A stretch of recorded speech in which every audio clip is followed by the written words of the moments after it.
Tambihun, sebermula ini itu satu peringatan. Madzukira fi hadzal hadis, apa yang disebutkan pada ini hadis, jami' ahwali syakhsi, berhimpunlah bagi sekalian kelakuan manusia, isfihi, karena sabit padanya hadis, bayanun itu keterangan hali kondisi mubdiun permulaan manusia, wahiyya dianya khalqahu, kejadiannya pada mula-mula, wal mu'ad dan tempat kembalinya, wahiyya sya'adah wa syakawah, dianya bahagia ataupun sengsara. Jadi hadis ini tentang kelakuan manusia, awal daripada kehidupannya dan akhir hidupnya. Wa ma bainahuma, dan apa barang di antara keduanya.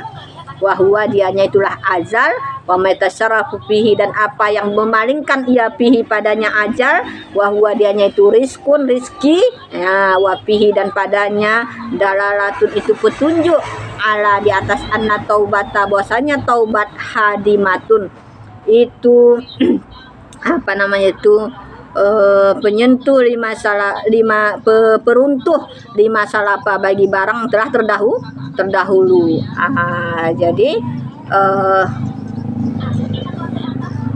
Jadi di sini juga ada petunjuk bahwasanya tobat itu meruntuhkan dosa yang telah terdahulu. Artinya takdir Allah itu bisa dia ubah. Walaupun kita tadi ditakdirkan Allah, ya kan, ada ahli surga, ada ahli neraka, tetapi karena taubat itu adalah peruntuh daripada dosa. Kita tahu dosa itu bisa menyebabkan kemurkaan Allah, tapi dengan kita bertobat maka Allah memadamkan kemarahannya. Kalau seandainya takdir kita tadi adalah menjadi ahli neraka, kalau kita tobat maka Allah terima sebagaimana hadis tadi, dan Allah jadikan kita ahli surga sekalipun sudah banyak berbuat maksiat, kalau kita itu mau bertobat. Wa anna zamil umuri, dan bahwasanya sekarang urusan bikadaillah, dengan ketentuan Allah, wa kudrati, dan kudrahnya Allah. Inilah yang jarang kita imani. Segala urusan kita itu adalah ketentuan Allah dan memang sudah menjadi takdir Allah. Apa yang sudah kita jalani ini, makanya dalam kitab Tizan Darari itu dikatakan kemanisan iman itu adalah ketika kamu bisa meyakini baik buruk daripada Allah. Orang belum lagi merasakan kenikmatan kemanisan iman sebelum dia yakin dengan kadar baik kadar buruk datang dari Allah. Kita kan itu belum lagi merasakan kemanisan iman. Kalau ada musibah belum lagi bisa sepenuhnya kita mengembalikan kepada Allah. Ada masalah nggak bisa, masih kita belum lagi kita mampu. Kalau ada rezeki saja kita menganggap itu hasil usaha kita, padahal itu dari Allah. Kalau ada musibah begitu juga, kita melihat itu adalah bukan dari karunia dari Allah. Padahal ada sesuatu hikmah daripada segala sesuatu. Masih berbahagia sama usaha kita, ya. Ya, makanya kita harus unjur ilaman asfala minkum, dalam hadis. Kalau lihat kepada orang yang di lebih bawah daripada kamu ketika kita diuji oleh Allah. Lihat orang di bawah. Maka Rasulullah SAW sendiri ketika ada seorang sahabat, ya, yang dia mengadu kepada Rasul, ini sebab turunnya ayat ahasiban nasu ayyutraku ayyakula amanna itu apa sebabul nuzul ayat itu adalah ada sahabat yang dia mengadu kepada Rasulullah, Khabbab bin Amr. Dia itu mengadu kepada Rasulullah, ya Rasulullah, apa tidak engkau doakan kami ini? Betapa sakitnya dia, kan disetrika belakangnya ini sama besi, dipanaskan besi, disetrika. Sehingga saking beratnya siksaan mereka, birabah dia, begitu juga Khabbab bin Arat datang dia kepada Rasulullah, ya Rasulullah, apa tidak kamu doakan kami? Kami sudah lemah, ya kan? Keimanan sudah bagaimana mempertahankan iman itu sulit zaman dulu. Maka Rasul berubah seketika itu mukanya. Inilah turun ayat hasiban nasu itu. Karena apa kata Rasul? Dulu apa yang kamu alami itu Khabbab lebih dari ini yang dialami oleh umat-umat sebelum umat saya. Karena bagaimana kita tahu kejamnya Fir'aun itu. Kalau orang dulu bukan saja sekedar disetrika, tetapi diambil, digoreng. Masita kan digoreng hidup-hidup. Tetapi bagaimana mereka mencambukkan ada apa besi itu sudah dihampok, dipukulkan sampai patah tulangnya kata Rasul. Tetapi mereka Siti Aisyah kan Aisyah kan dibunuh oleh Firaun, mempertahankan imannya. Jadi mereka bukan lagi sekadar dipangkas, tapi dihampukkan, pukulkan sehingga patah tulang mereka, terkelupas kulit mereka. Kata Rasulullah. Kita mengeluh. Jadi itulah Rasulullah mencerminkan kita tidak boleh kita mengeluh. Ada orang yang lebih parah, tetapi kewajiban kita tetap mempertahankan keimanan kita. Makanya Habab ini ketika dia ditanya begitu dulu sudah Islam merdeka, sudah menang Futuhul Mekah, itu kan dia ditanya apa siksaan yang paling berat yang kau alami Habab. Maka dia nampakkanlah dia bekas daripada yang disetrika belakangnya tadi. Jadi begitulah ujian itu semua ketentuan Allah. Jadi inilah yang paling kita, kalau seandainya pada saat itu kita bisa mengembalikan itu takdir dan kudrah Allah, maka kita merasakan itu bukan lagi suatu musibah, tetapi itu satu kenikmatan karena bakal membawa kita ke surga. Membawa kita ke surga. Makanya inilah dalam ini kita bahas bahwasanya ada model manusia ini diciptakan, ada yang dia diciptakan pada awal kehidupannya dia itu kafir, tetapi akhir hidupnya dia itu menjadi orang yang ahli surga, seperti para penyihirnya Firaun. Penyihir Firaun itu kan awalnya bagaimana awal hidup mereka bagaimana Firaun itu, sebuah perintah Firaun itu dijalankan, dibunuh orang, bagaimana disiksa. Sihir itu luar biasa kejamnya. Tetapi penyihir Firaun itu sebagian kan begitu, selain Haman itu, mereka di akhir hidupnya kan mempertahankan keimanan sampai mereka dibunuh, tetap mereka beriman kepada Allah. Itulah yang dipukul sama besi, dibakar hidup-hidup, tetap mempertahankan keimanannya. Muhammadun, satu hal yang penting, al-mukallifuna, orang yang mukallaf, yang di Islam balik berakal, ya kan, orang mukallaf ala arba'atin aksamin, di atas 4 pembahagian. Kismul awal, pembagian yang pertama itulah kaumun khalaqahum, satu kaum yang Allah ciptakan mereka, khalaqahum yang menciptakan akan mereka Allah Ta'ala oleh Allah Ta'ala, li khidmatihi, untuk mengabdi kepadanya Allah, wa li jannati, dan surganya Allah. Jadi ada satu kaum yang memang Allah ciptakan dia itu untuk menghadam Allah dan untuk surganya Allah, ahli surga dia. Siapa itu? Wahum al-anbiya, mereka lah para nabi, wal auliya, dan para aulia Allah, wal mu'minuna was salihuna, dan orang mukmin dan orang saleh. Semoga kita termasuk kaum yang pertama ini. Amin amin ya rabbal alamin. Wa qismu tsani, dan pembagian yang kedua, khalaqahumullah, Allah ciptakan mereka li jannatihi, untuk surganya Allah, duna khidmatihi, tidak untuk menghadamnya Allah, bukan membantu Allah. Dia dapat surga, tetapi padahal perjuangannya untuk agama tidak seberapa. Ini semacam kaum penyihir Firaun tadi, ya kan. Wahumul lazina, sebermula mereka asu, yang hidup mereka kufaran, hal keadaan kafir. Semua kemudian khutima lahum, di akhir hidup bagi mereka beriman dengan iman. Akhir hidup mereka beriman. Di situ desa Sakratul Maut, situ pula dia mengucap, sehingga dia mendapat surga, padahal tidak ada perjuangannya untuk agama Allah. Ini ada pembagian kedua, ada Allah ciptakan seperti itu. Al-faratu muddata hayatim, ataupun mereka lalai pada masa kehidupan mereka. Wa angka wan hamkupi isyani, dan mereka itu asik pada maksiat. Sumata ballahu, kemudian tobat mereka akan Allah alaihim, yang atas mereka, indal khatimah, ketika hari akhir. Asalnya mereka ahli maksiat, di akhir hidup mereka tobat. Atau tadi yang pertama dia kan kafir, akhir hidupnya dia beriman. Ada orang memang dia itu Islam, tapi awal hidupnya itu maksiat, tapi di akhir hidupnya dia husnul khatimah, bertobat dia kepada Allah. Pamutu, maka mati mereka ala husnul khatimah, di atas husnul khatimah. Kadang kita nggak tahu apa kebaikan dia sehingga menjadikan dia husnul khatimah. Makanya inilah kita jangan menganggap enteng dengan suatu amalan, karena bisa jadi amalan itu nanti membuat kita husnul khatimah. Ya kan, seperti wanita yang membeli anjing itu dari hidupnya dia husnul khatimah, padahal ahli maksiat hidupnya. Inilah artinya orang yang nomor dua ini. Pembagian nomor 2 ahli maksiat tapi dari hidupnya dia husnul khatimah. Wa taubat dan tobat. Wa taubatu wa ihsan dan berbuat taubat dia dan kebaikan. Seperti apa? Kasaharatir Fir'aun, seperti penyihirnya Fir'aun. Seperti penyihir Fir'aun, mereka awalnya kafir, di akhir hidupnya mereka husnul khatimah, beriman mereka. Akis musalis, pembagian yang ketiga, kaum mukhalaqahumullah, kaum yang Allah ciptakan mereka la li khidmatihi, tidak mengkhidmatnya Allah, bukan untuk mengkhidmat kepada Allah, walal jannatihi, tidak pula untuk surganya Allah.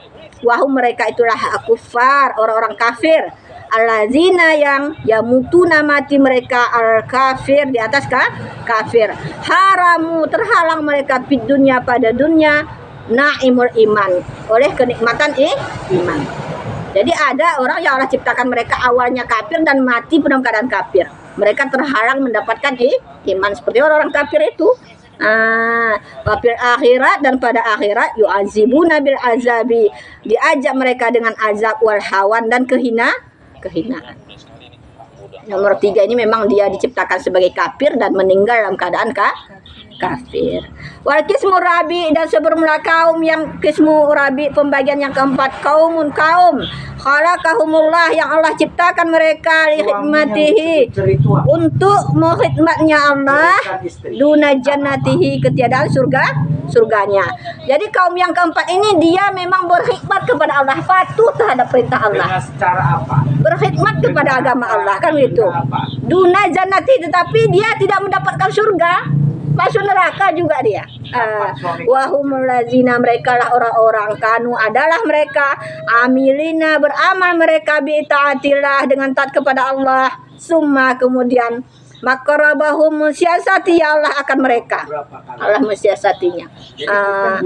Fataradu ambabillah, maka tercampaklah mereka atau terusir mereka ambabillah, daripada pintu Allah. Mereka nggak masuk surga, padahal mereka tadi berkhidmat kepada Allah. Kita inilah takut kita, yang dia itu pejuang, yang dia itu adalah orang yang amalannya bagus, ya kan? Karena ada begitu, amalnya sudah menggunung tetapi menjadi ahli neraka. Wa mutu, dan mati ia kufar, di atas kafir. Nas'alullah, kita memintakan Allah selamat, akan selamat bimanihi, dengan karunia Allah, wa kiramihi, dan kemuliaannya Allah, kita minta selamat, jangan seperti itu. Jadi ada orang memang Allah ciptakan, dia sudah bersungguh-sungguh berjuang dalam agama, membantu agama Allah, tapi ditakdirkan dia tidak masuk surga. Ini kenapa bisa begini? Inilah kalau di sini nanti diterangkan ada yang penyebab seperti itu. Kan banyak itu kita dengar dalam hadis, ya. Kalau dalam kitab Abi Jamrah ada itu, amalannya sudah seperti bergoncang aras saking derasnya, sehingga tetap saja ketika malaikat ingin memasukkannya ke surga, Allah menyuruh masukkan ke dia ke neraka. Kenapa? Karena ada dalam dirinya itu ujub, ada dalam dirinya kadang sombong, dia merasa hebat daripada orang lain, dia merasa bersih daripada orang lain. Ini yang kita takutkan.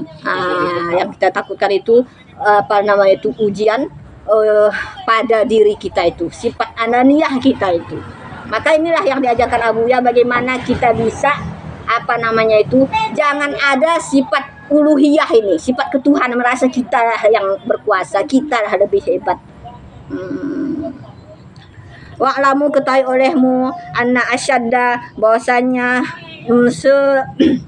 bersangatan maya hiju, apa yang memicu khauful qulubi, ketakutan hati, itulah khaufi, takutnya kita sabikati, yang telah terdahulu, wal khatimah, dan hari penutup. Yang memicu takut hati kita itu, kita tidak tahu awal dulu bagaimana kita ditulis Lauhul Mahfuz, bagaimana dulu di dalam kandungan kita minta takdir kita, tidak tahu kita, dan bagaimana akhir hidup kita tidak tahu. Ini yang kita takutkan. Apa? Inna abdu, maka sesungguhnya hamba, layadri, tidak mengetahui ia, hal sabakat lahu, apakah terdahulu lahu baginya, fi ilmillah, pada ilmu Allah, asya'adah au syakawah, bahagia atau sengsara. wal khatimatun dan sebermula akhir itu tajri berlaku ia penutup hidup berlaku ia alama jarat di atas apa yang berlakulah sabikat yang telah terdahulu. Jadi apa berlaku kepada kita itu apa yang sudah diperlakukan di Lauhul Mahfuz. Paman sabakat maka orang yang telah terdahulu lahu baginya orang bi ilmillah pada ilmu Allah sya'ada akan kebahagiaan khatamalahu diakhirilah hidup baginya bil khatimatil iman dengan akhir hidup yang beriman. Jadi kalau orang yang Allah kehendaki dia itu bahagia, akhir hidupnya itu beriman. Makanya yang menentukan seseorang itu adalah dia itu selamat nanti di alam kubur dan di akhirat itu ketika ke akhir hidupnya kita lihat. Husnul khatimah atau tidak dia. Kalau husnul khatimah dia meninggal, maka udah tentu dia selamat di alam barzah, dia selamat sampai di padang mahsyar, sampai kepada akhirat. Waman sabakallahu dan orang telah terdahululah baginya orang fi ilmillah pada ilmu Allah Ta'ala asyakawah akan kesengsaraan khatamalahu diakhirilah baginya orang bil khatimatil kufri dengan akhir hidup yang kafir wal khadlan dan kehinaan. Pamangkana maka orang yang adalah fi zahirihi pada zahirnya solahun itu saleh. Ada orang yang kita lihat zahirnya saleh wa mukirubihi dan tertipu ia dengannya. Apa maka celakalah oleh maka maka itu adalah pelaku batiniah penyakit batin.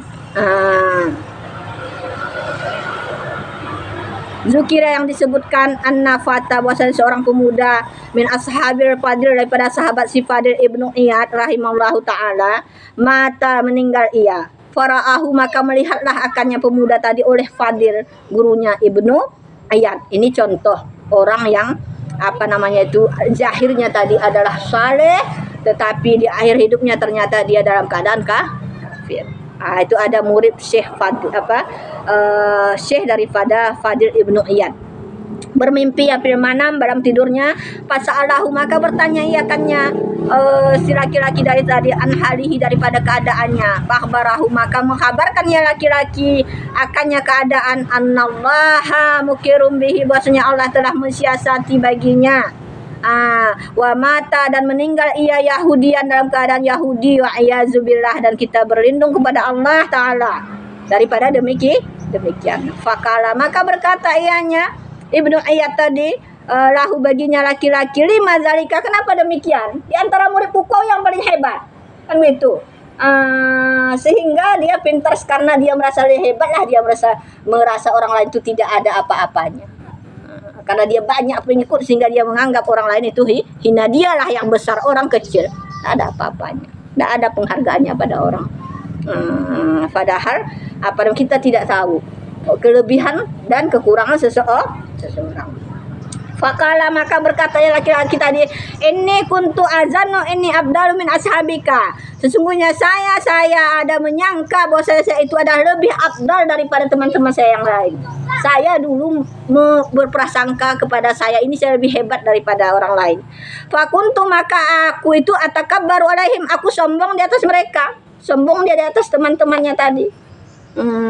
Wa kanat bi illatun dan adalah bagiku itu ada penyakit batin.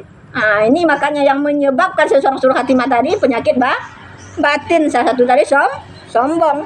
Bahwa safali maka mensifatilah bagiku itu syurbul khamar, meminum khamar. Jadi ada karena dia mempunyai sifat sombong sekali setahun dia ada minum khamar.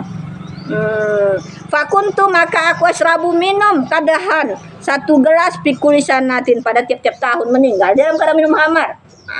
Maka dia suruh khatimah.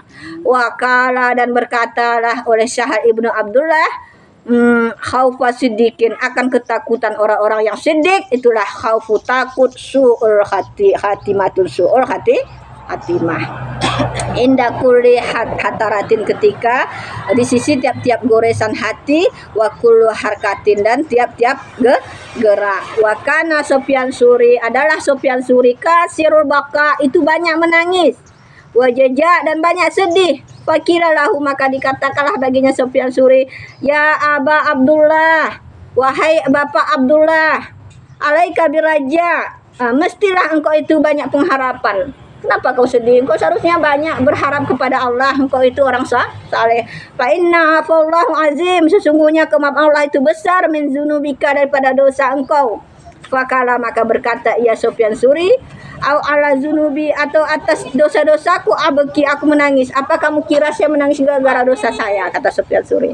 Lau alim tu ini jikalau aku ketahui aku amutu aku mati ada tauhid di atas tauhid lima abala bi amsal jibal min khataya. Nah, tidak aku pedulikan dengan dosa sebesar gunung.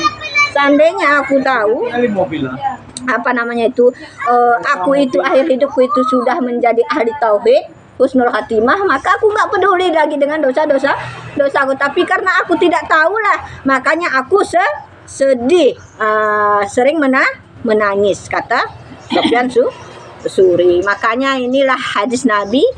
Juga ada yang berbunyi tentang hari kiamat, ya kan?